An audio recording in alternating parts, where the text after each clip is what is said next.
Assunto triste, difícil, mas que muita gente tem que enfrentar. Quando o parente morre, é difícil mesmo para a família. Só que, passado o luto, é preciso estar preparado para enfrentar ainda as questões burocráticas. Por exemplo, o testamento.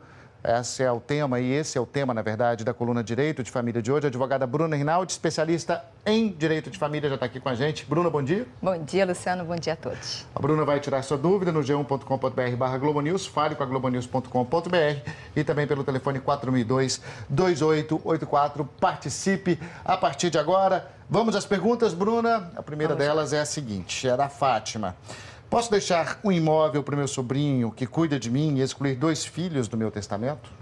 Fátima, você pode sim deixar esse imóvel para o seu sobrinho, se esse imóvel não for superior aos 50% da parte total que você tem, ou seja, da parte disponível que você teria a deixar aos seus filhos. Seus filhos são herdeiros necessários, não podem ser excluídos de uma sucessão, a não ser que haja uma sentença determinando que eles sejam deserdados, e aí sim você poderá excluí-los, até mesmo no testamento, esses filhos, mas só através de sentença. Mas se esse valor desse imóvel for menor do que os 50% dessa parte disponível que você possa deixar, sim, você poderá deixar esse imóvel para o seu sobrinho, que também é tão justo, né, já que ele cuida de você. Dia, tem aqui uma pergunta do Mário para você. Olha só, fiz um testamento há cerca de 10 anos, mas gostaria de fazer algumas mudanças. Isso é possível? Bom dia. Sim, Mari, é possível. Muitas pessoas acham que um novo testamento revoga o antigo testamento. Não é verdade. Sim, você revogaria se você colocasse uma cláusula estipulando que revogaria em todas as cláusulas do antigo testamento. Se você fizer um novo, o antigo ainda vai ter validade e o novo pode acrescer ao antigo testamento. Você pode sim mudar esse testamento, tá? Assim como você pode revogar o antigo integralmente. A dúvida da Valéria é tão interessante, muita gente tem. O testamento é necessário apenas para aqueles que possuem muitos bens ou qualquer um deve fazer para facilitar a vida da família? Valéria, isso depende de cada pessoa, né? Porque a gente aqui no Brasil ainda tem um pouco de preconceito quanto ao testamento, né? Falar em testamento é meio que chamar a morte, ainda tem um temor quanto a isso. Em vários outros países, o testamento é algo super normal para não deixar até mesmo para o Estado. Depende, você quer beneficiar alguém, é mais do que justo você fazer esse planejamento sucessório. O testamento é um ato de última vontade e é planejar a forma como você quer estipular e deixar determinado que você quer deixar para aquelas pessoas que te beneficiaram em vida. Então, não é necessário que haja alguém que seja muito rico ou que tenha muitos bens para deixar em testamento. Não, pode-se fazer um testamento para se planejar uma sucessão. Mas tem um custo, né? Não pode esquecer, né, Bruna? Tem um custo, sim. Geralmente é um custo de R$1.000 no cartório. Às vezes, quando há um envolvimento com o advogado, também tem os honorários do advogado. Mas, para aqueles que querem fazer até mesmo, tem outros tipos de testamento. Isso aí é o público. Agora, tem um testamento particular, que você escreve a próprio punho. Tem o testamento cerrado também, que você vai precisar das testemunhas. Mas com um testamento mais econômico também, que se pode fazer e que tem a validade, assim como o público. Tá certo, Bruna. Obrigada. Bruna volta daqui a pouquinho, então, para tirar a sua dúvida. Continue mandando perguntas para ela. O endereço e o telefone estão aí na sua tela. Bruna, até já. Até já. De volta aqui com a Bruna Rinaldi, advogada Bruna Rinaldi, tirando dúvidas hoje sobre testamento e também doação de bens. Mais uma rodada de perguntas, Bruna? Vamos lá. A primeira é do Manuel. Caso haja só um herdeiro, é necessário fazer a partilha e o formal de partilha? Pode ser feito extrajudicial? Manuel, se for apenas um herdeiro, ele for maior de idade, não houver testamento, se ele for capaz, sim, é obrigatório sim que seja feito formal de partilha e que seja aberto inventário. E depois sim seja passado para o seu nome os bens. Bruna, tem uma pergunta aqui que é do Campos. Gostaria de saber se posso deixar meu testamento filmado em vídeo. Com certeza ninguém dirá que não é a minha vontade, certo? Adoro o programa. Aproveita para fazer o elogio aí, Luciana. Obrigada. Oi, Campos. Abraço. Obrigada, Campos. Isso até há um projeto de lei para facilitar a vida das pessoas para que façam esse testamento, né? Mas não existe hoje uma forma de testamento por vídeo, né? Por câmera, não. Então, sugiro a você que faça um testamento escrito dentro das modalidades, dentro da lei, certinho, para que não haja dúvidas e que você também deixe filmado para quem você queria deixar, ou seja, ratificando o seu testamento para que não haja nenhuma dúvida no momento da abertura do inventário. Quanto mais coisa, melhor, né? Quanto mais, melhor. O José é o seguinte, não tenho filhos e nem pais vivos. Tenho companheira com escritura de união estável em cartório, com separação total de bens. Então, quero deixar meus bens para os meus irmãos e para ela também. Se eu morrer, só meus irmãos serão herdeiros? José, isso aí há uma certa discussão a respeito disso.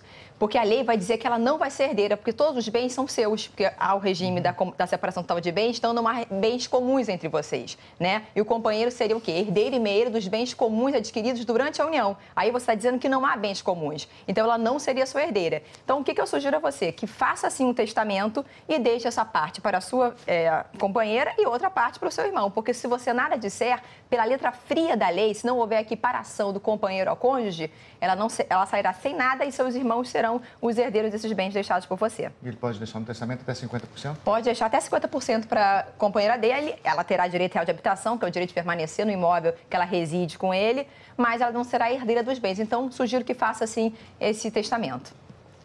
Bruna, próxima pergunta do Wilson. Sou casado com separação total de bens, mas tenho imóveis em meu nome e em nome de minha esposa que foram adquiridos após o casamento. Como é que fica quando um dos dois morre? Só tenho 2 filhas do casamento anterior. Isso é motivo para contestação por parte delas? Wilson, a sua esposa, ela seria tão herdeira quanto as suas filhas em caso da sua morte, né? Então, elas receberiam a mesma parte que as 3 receberiam 1/3 cada uma, né? Agora, isso há uma discussão também até hoje mesmo no STJ, que há decisões que dizem que se o casal optou pelo regime da separação total de bens em vida, ou seja, se não queria adquirir bens juntos em vida, por que haveria essa comunhão, de compartilhar esses bens após a morte? Então, essa discussão que as suas filhas podem propor, isso é um litígio futuramente. Mas pela letra fria da lei, ela seria sua herdeira, assim como suas filhas. E você seria herdeiro dela, o único herdeiro dela. Se ela não tiver filhos nem pais vivos, você será o único herdeiro da sua esposa. A Cláudia está contando um problema aqui, depois faz a pergunta. Minha bisavó faleceu há 3 anos e seus filhos estão fazendo o inventário. Porém, um deles apresentou um documento que ela passou os seus bens para ele. Esse documento é de 1991. Ela já apresentava sinal da doença de Alzheimer e era analfabeta. O que os filhos podem fazer? Cláudia, tem que analisar muito bem esse documento, porque esse documento pode não ser um testamento. Então, não seguir as modalidades, as formalidades ideais do que a lei determina. Então, tem que analisar muito bem isso. Tem que ver se tem testemunha, se é um testamento público, se é errado, se é particular. Então, tem que ver tudo isso e ver se a sua avó realmente teria condições psicológicas, né, de fazer um testamento e se esse testamento é válido ou não. Então, tem que analisar tudo isso. Se ela já tinha Alzheimer à época, se vocês vão conseguir comprovar que esse testamento não é válido ou se isso realmente é um testamento. Pelo que você está me falando, é um documento. Um documento, assim, sem escritura, sem nada, para o nosso judiciário não tem validade.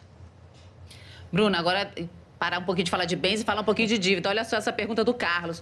Gostaria de saber se na morte de um parente, se ele tiver alguma dívida, se ela é passada para os herdeiros. Não, Carlos. A dívida, ela vai ali naquele ponto deixado pelo morto, né? Se o morto tiver deixado bens, a dívida vai ser paga de acordo com aqueles bens deixados, mas nunca além daquilo que ele deixou. Ou seja, a dívida não irá para o herdeiro.